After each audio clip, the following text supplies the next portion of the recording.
Welcome back. The Herd is coming up next here on FS1. Let's head over and check in with Colin Cowherd today. Hey, Colin, what is on the show? Zeke and the Cowboys are not close. It's getting tricky, and it's getting a little ugly. This is what we predicted.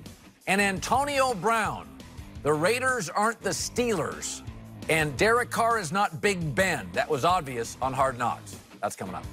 Hey, Colin, time for our final topic of the day. Shams Charania is reporting that LeBron has organized a Lakers minicamp that will take place in Las Vegas in September, right before training camp. The goal is to improve team chemistry on a team that has a number of new pieces, including AD, DeMarcus Cousins, and Danny Green. So, Shannon, what do you make of this little minicamp? I think I'll go. I was going to say. I think I'll go. I think you just invited yourself. Yeah, that's what leaders do. Do they? That's what they Take do. everybody to Vegas. Yeah, and get that work in. Have a big guys' night out in When you Vegas. do things, see, Skip, I mean, it's easy to show up and go like, nah, when you do things that's kind of like off the grid. Let's go to Vegas. Let's make this thing happen. They say we're going to get 51 wins. We're about to get 56, 58 wins. Well, maybe Kuzma can get in some early work pushing LeBron out to defend three-point shooters. Do you think? Yeah, he might. Okay. Yeah, then you got to get ahead of camp. Okay. Reportedly, the Clippers are going to do the same thing, but they're going to go to Miami for their pre-camp camp.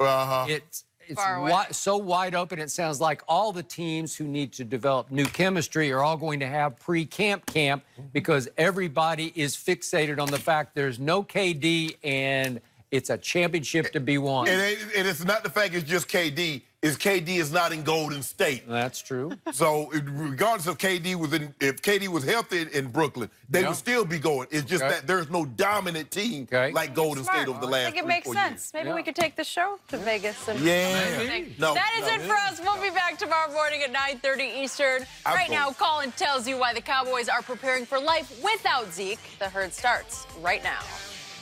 Undisputed. How you bring Jason Witten back? That's his crutch. That's his fall-to guy, right?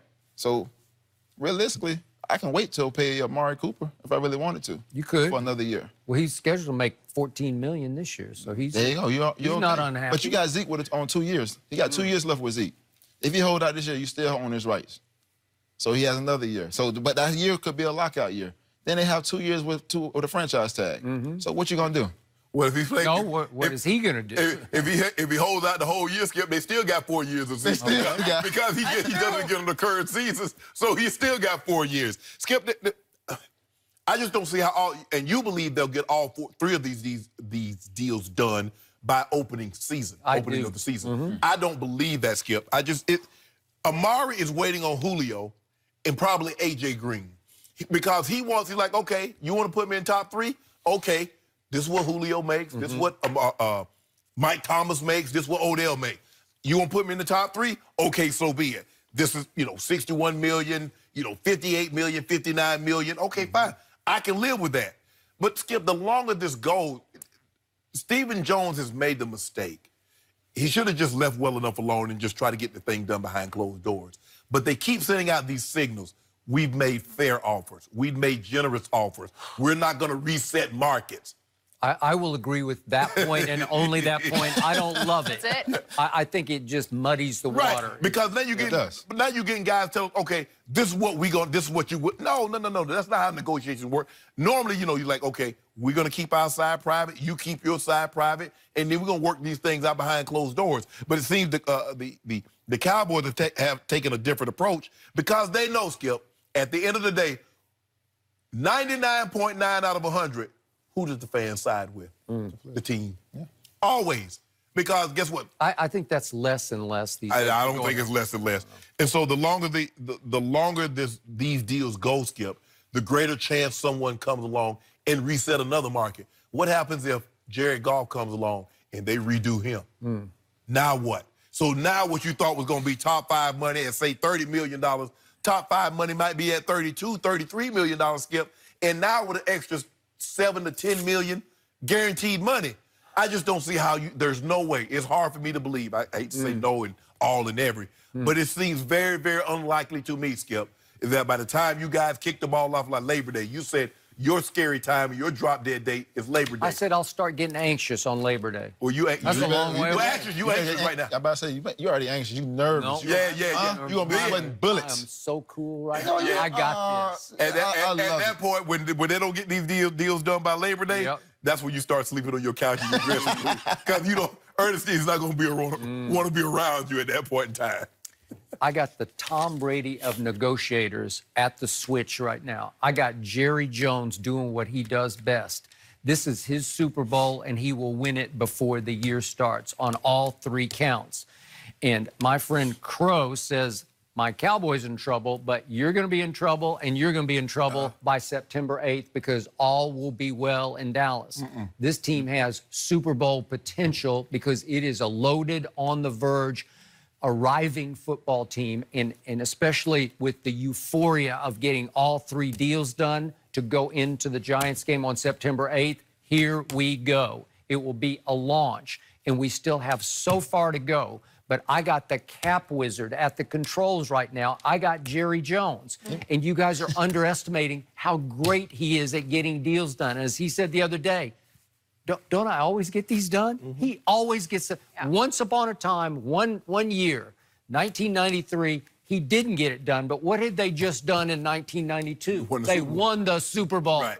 So there was cachet all around, and everybody was feeling themselves, including the owner. And he was starting to clash with the coach, who he was about to fire a year later after 2 Super Bowls. And Emmett started pushing on Jerry, and Jerry thought he was big, bad Jerry Jones. And I think he learned a lesson. I think they all learned a lesson. It got ugly. It got personal. And I don't think Jerry's going to repeat that mistake this time. You hope he don't. You hope he don't. Well, I just don't think he will, because his window is closing. His window been closed. Well, he's still breathing. I'm talking about breathing window. I'm talking about living window. We ain't talking about that. We talking about Super Bowl window. We're talking about Super Bowl window. Yeah, but I believe that quietly behind the scenes, these 3 guys are working together. Because if one takes a discount, what would the other 2 be expected to do? Take a discount. Take a discount. I understand. And so nobody wants to be that guy that takes the discount. So they're working together to undercut the whole football team? No. They're trying to derail the Dallas Cowboys? I'm trying to get my... Hold on.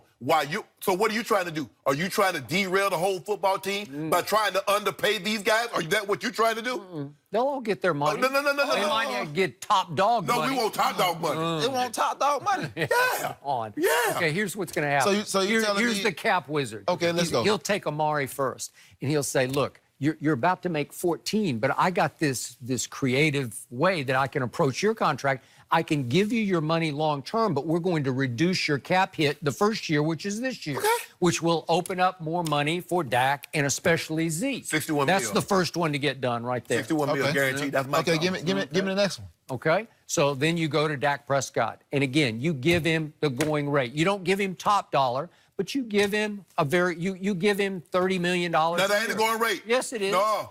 Kirk Cousins got 28.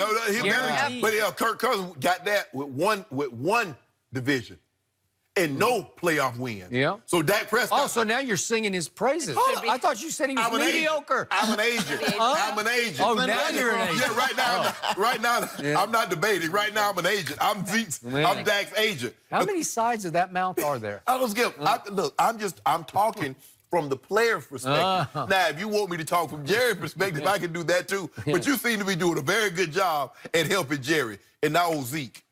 I have no qualms. I have no concerns. I've always been told this. And I got told my rookie year in the league by Kenny McCardell. The worst thing he ever did was hold out. Okay. That's why. He lost $1.3 million. Wow. Money that you'll never get back. Right. Another thing, Le'Veon Bell held out what? Jacksonville. Yep. Thing about Le'Veon Bell, he lost what, $16 million last year? That's crazy. And did not make. Did he make any of it back? No. Yeah, that's $16 million that you could have added to what you already have right now. That is wisdom. But you are predicting he's going to miss real games, right? Yeah, I believe so. Okay, See, well, I don't. 100%. The thing is what the reason why it's hard to hold out, Skip, is that even if you hold out, let's just say Le'Veon Bell got $70 million. He still didn't make up for that 16 that he lost. No, he did not. But see, he was just like saying, guys, and Steelers, what they do, Skip, is that they give you basically it's a one-year deal. And he's like, I don't want that. That's not the security that I want. I need at least 2. Hopefully, I was trying to get 3. And Zeke knows. Zeke is never getting another big payday after this one. You're right. It's going to get done because, as Jerry said the other day, in his simple, weird wisdom, he said, when it's good for us and it's good for him, then it's good for both parties. It will just get done. Yeah, I hope Jerry finna give out some of his real estate that he got in Texas. Okay. Oh, yeah. Yeah, it's going to take some, Skip. It's going to take some. Huh? Let's see. He wants $54 million guaranteed. Doing the math. He wants 61 guaranteed. Only hope. He wants 100 plus. That's $200 million in guaranteed money. Wishful lot thinking. of money. It's hysteric, overreaction. It's knee jerk. It's all you got. No, Skip. Because you cannot derail this football. It's not being derailing. It's just talking logical as a football player. Okay. Knowing what every person wants. Okay. All right, last quick question for Crow. If they're all signed, sealed, and delivered on opening day, how good are the Cowboys? I go 11-5. Okay, well, that'll work. You'll take it? That. Yeah. That's a good I'll number. take that. That's playoff bound. You know what? I want them all to win be the there. division. Because I want them. Win the division. I want them all to be there. So therefore, you won't have an excuse. Because see, you know, you king excuse. Oh, now you want if Zeke was there to start the season, we'd have done this. Now you're going with the old cliche. We want them at full strength so we can beat them at full strength. All right. Well, Antonio, 11-5. You can come back with that kind of answer. Thank you for joining us. Go. Guys, why is Aaron Rodgers already upset at training camp? Well yes, he's upset already. We'll tell you next. Oh, my goodness.